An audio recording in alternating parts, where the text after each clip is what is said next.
साथियों, राष्ट्र की सुरक्षा के लिए हमारी सेनाएं, एयरफोर्स हो, नेवी हो, आर्मी हो, हमारे जवान दिन रात डटे रहते हैं, जान की बाजी लगा देते हैं। लेकिन यह भी सच्चाई है कि हमारे सेना के जवान जो सीमा पर तैनात है, हमारे सुरक्षा बल के जवान जो सीमा पर तैनात है, उनको वो सीमावर्ती जो गांव है ना, वो भी एक प्रकार से किले का काम करते हैं। और उन सीमावर्ती गांवों का देशभक्ति का जज्बा भी अद्भुत होता है।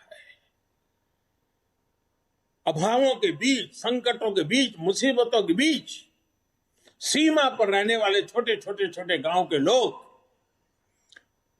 दिन रात देश की रक्षा के लिए सजग रहते हैं।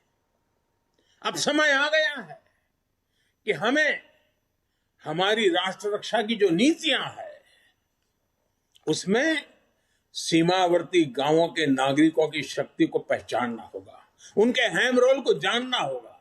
और इसलिए हमने ध्यान आकर्षित किया है कि सीमावर्ती जो हमारे आखिरी गांव है हिंदुस्तान के कोने कोने में, उन गांवों को विकास की यात्रा में पीछे नहीं रहने देना है।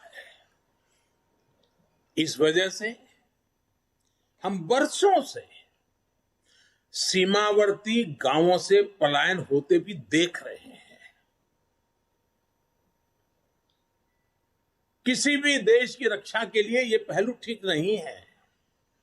इस बात को समझते हुए सीमा पर मौजूद गांवों के विकास के बारे में नए सिरे से सोचा गया है। एक होलिस्टिक अप्रोच के साथ हम आगे बढ़ना चाहते हैं। ऐसे गांवों में हर प्रकार की सुविधा हो, बिजली हो, पानी हो, सड़क का इंतजाम हो। इसके लिए बजट में विशेष वाइब्रेंट विलेज प्रोग्राम का ऐलान किया गया है। हमारे अनेकों सीमावर्ती गांव टूरिस्ट स्पॉट बन सकते हैं। वहां हम अच्छे प्रकार से होम स्टे का एक पूरा नेटवर्क खड़ा कर सकते हैं, जो हमारे लोगों को रोजी रोटी मिले। प्रकृति प्रेमियों के लिए भी ये हमारे सीमावर्ती क्षेत्र हैं, वो आकर्षण का केंद्र बन सकते हैं। और मैंने तो गुजरात में कच्छ में रणोत्सव करके देखा है कि अगर उन आखिरी गांवों को हम वाइब्रेंट बना दें तो सुरक्षा की दृष्टि से भी बहुत लाभ होता है। अब हमारा उत्तराखंड देखिए, उसकी सीमा ऊपर के गांव, हमारा लेह लद्दाख देखिए, हमारा अरुणाचल देखिए। ये वाइब्रेंट विलेज प्रोग्राम इन सभी गांवों को बहुत मदद करेगा। इसके साथ साथ होलिस्टिक अप्रोच होने के कारण एनसीसी का भी एक नया विचार हुआ है। एनसीसी के लिए खर्च होता है, बड़े शहरों में एनसीसी होती भी है। अब हमने तय किया है कि सीमावर्ती गांव, वो जो ब्लॉक होगा और वहां जो स्कूल होगी नजदीक में, हम एनसीसी का वहां केंद्र शुरू करेंगे, एनसीसी की गतिविधि चलाएंगे, ताकि ये सीमा पर रहने वाले बच्चे एनसीसी से ट्रेन होकर के भविष्य में आसानी से सुरक्षा बलों में जाकर के राष्ट्र रक्षा का नेतृत्व कर सकते हैं। इन पहाड़ी क्षेत्रों के हमारे बच्चों की ताकत बहुत बड़ी होती है। साथियों, राष्ट्र रक्षा से जुड़े एक और बड़े अभियान की बजट में घोषणा की गई है। ये है पर्वतमाला परियोजना।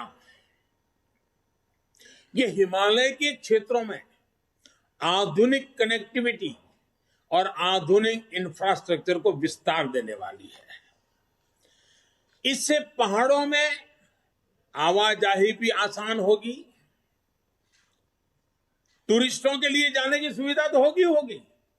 वहां अगर तीर्थ क्षेत्र है तो वहां जाने वाले तीर्थयात्रियों को सुविधा होगी, लेकिन साथ साथ हमारी सेना को तो लगातार उन क्षेत्रों में जाना होता है, उनके लिए भी ये बहुत सुविधाजनक होगा।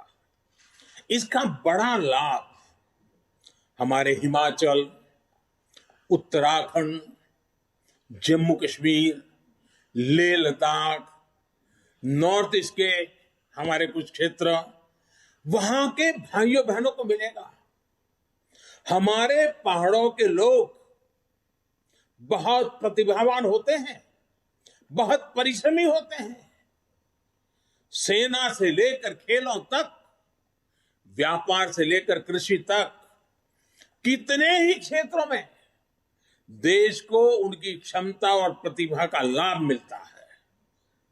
ये हमारा सौभाग्य है कि हमें उनके लिए काम करने का मौका मिल रहा है। वर्तमान से हम जब पर्वतमाला से पहाड़ी क्षेत्रों में पर्यटन को बढ़ावा मिलेगा और साथ ही पर्यावरण की भी सुरक्षा बढ़ेगी।